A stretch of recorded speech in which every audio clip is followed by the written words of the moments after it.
El rompeolas. Presiento que va a ser el comienzo de una gran amistad.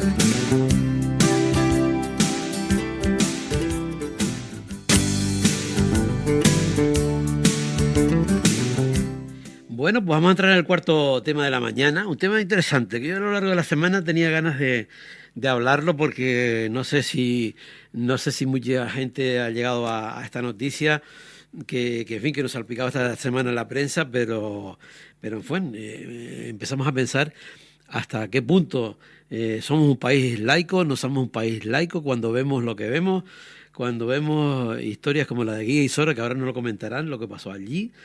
Y cuando vemos la realidad que vemos todos los días entre la Iglesia y el Estado. Así que para todo eso tenemos a nuestra invitada, a Luisa Tamayo. Ella es coordinadora de Izquierda Unida Canaria. Y bueno, Izquierda Unida tiene mucho que ver porque precisamente es la que ha denunciado algunas cosas que han pasado. Luisa, buenos días.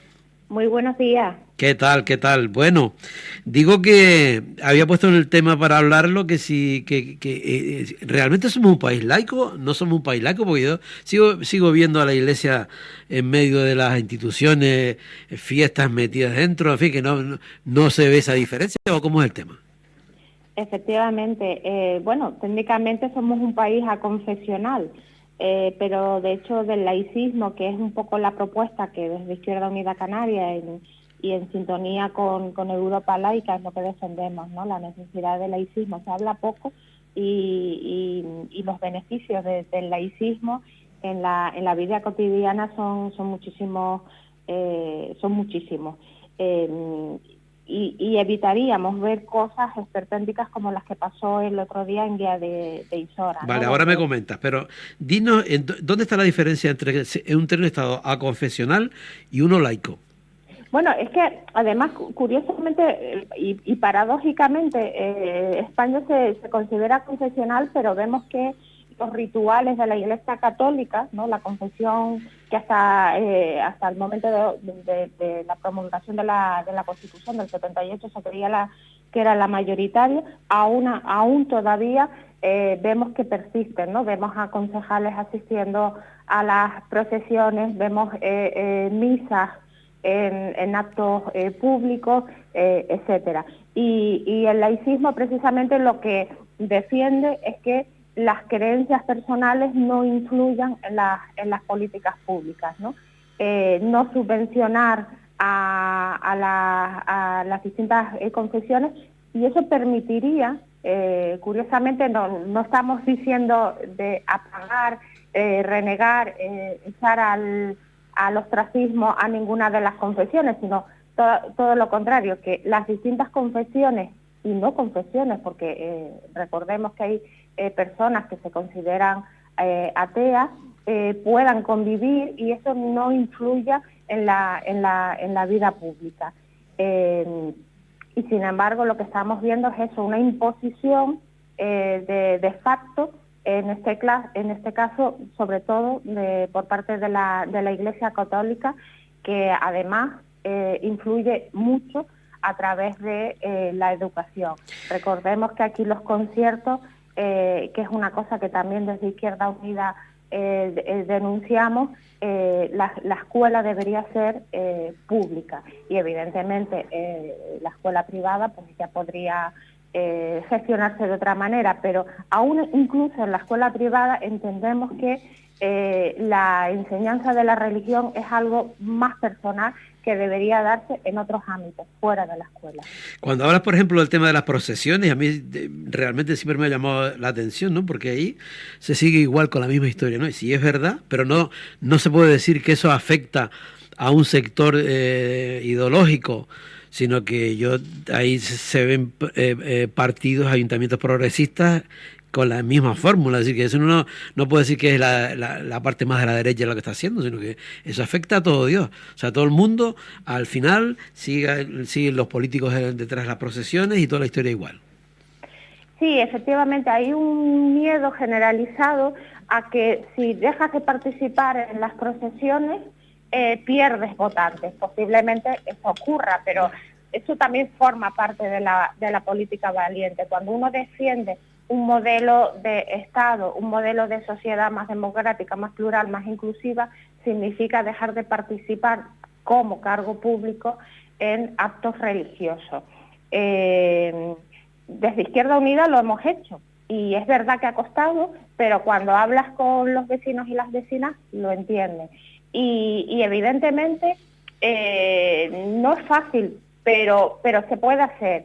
Me explico, en los pueblos, evidentemente casi todas las fiestas tienen que ver de alguna manera con actos religiosos. Al final, los actos culturales muchas veces están de alguna manera relacionados con los actos religiosos, pero siempre hay una parte más cultural y hay una parte netamente religiosa, y ahí es a lo que vamos nosotros. ¿Por qué participar en una procesión?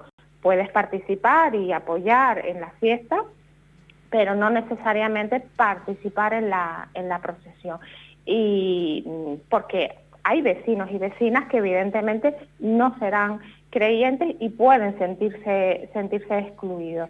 Y hay otras confesiones, hay gente que incluso no ve bien esa ocupación del espacio y del tiempo por una confesión religiosa, habiendo otras formas de convivir en el municipio. Y si añadimos también el estamento militar, y hablamos del estamento militar, del político y del religioso juntos. Evidentemente, es que desgraciadamente en el 78 dimos un gran paso adelante con la promulgación, ¿no?, y la aprobación de la Constitución, y entramos en una fase democrática, pero de alguna manera seguimos conviviendo o perpetuando algunos poderes fácticos. Y recordemos que venimos de una dictadura de 40 años en los que efectivamente la Iglesia Católica tenía mucho que decir, pues amparando desgraciadamente los horrores de la dictadura, ¿no? Y dictadura que surgió evidentemente del estamento militar. Si lo analizamos, lo que pasa es que es verdad que forma parte de la cultura, y hay veces que las cosas vienen rodadas y no las pensamos, pero que cuando la analizamos un poco no deja de ser un poco extraño que se toque un himno militar a la salida o a la entrada de un trono en una iglesia, que estén efectivamente desfilando todo el estamento político y militar detrás de una imagen. La verdad es que es un poco, cuanto menos, extraño. A nosotros nos parece que eso es lo que hay que cuestionarse, y no estamos en contra ni del estamento militar ni del estamento religioso. Yo creo que hace falta pedagogía, y que los que tienen que dar los ejemplos son los políticos y la gente que está ahí, y que la gente luego lo vea, porque si no seguimos, se sigue siendo igual, ¿no? Ya les digo, nosotros cuando hemos hablado con nuestras vecinas y vecinos y hemos explicado el por qué participamos y colaboramos en que las fiestas populares o las fiestas de origen religioso tengan éxito, porque al final son las fiestas donde los vecinos se encuentran, se saludan, disfrutan, intercambian, participan de otros actos culturales, pero no participamos en el religioso, lo entienden. Y eso es lo que hay que hacer, es un poquito más de pedagogía, pero es que, insisto, hay un poder fáctico muy fuerte, y la Iglesia Católica en este caso está muy arraigada en los poderes en España, y eso daría para unos cuantos programas más. Seguro. Pues, por ejemplo, cómo subvencionamos a la Iglesia, no solamente con subvenciones directas, pues a través de las procesiones, de distintas actividades que hacen, pero también cómo las subvencionamos cuando dejamos de cobrarles los impuestos, por ejemplo. Claro. O cómo le subvencionamos las escuelas concertadas. A mí esto me parece, sobre todo, insisto, ya lo nombré antes, el tema de las escuelas, el concertar. Ya el hecho de concertar la escuela pública a entidades privadas, pero que mayoritariamente además sean relacionadas con la Iglesia Católica, me parece absolutamente escandaloso. Insisto, nadie dice que cada uno tenga sus creencias y que dentro del ámbito familiar, pues oye, se fomente una actividad religiosa, pero tiene que ser una actitud individual. No puede ser una imposición, no puede ser que la escuela que tengas en tu barrio sea una concertada y además con una entidad religiosa. Claro. Luisa, ese tema que estabas tocando me parece súper interesante para tocarlo otro día, así que para eso evidentemente lleva mucho más profundidad. Así que eso lo vamos a dejar para otro día. Y ahora quiero que me cuentes qué pasó en Guía de Isora.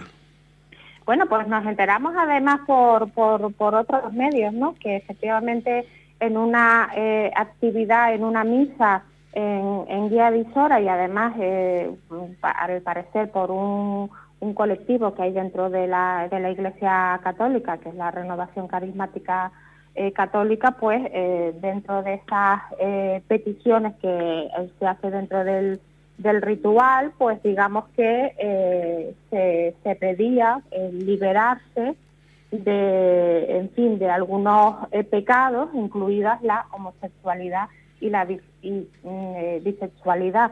De hecho, la noticia salta porque algunos de los asistentes así lo denunciaron, porque además la fórmula, estoy buscándola porque creo que decían algo así, texto completo de la renuncia: renuncias a toda lujuria, aborto, adulterio, homosexualidad, bisexualidad, incesto, violación, pornografía, bestialismo, promiscuidad y prostitución, a todo lo que tú otras personas hayan hecho para controlar, nulificar o desbordar tu sexualidad.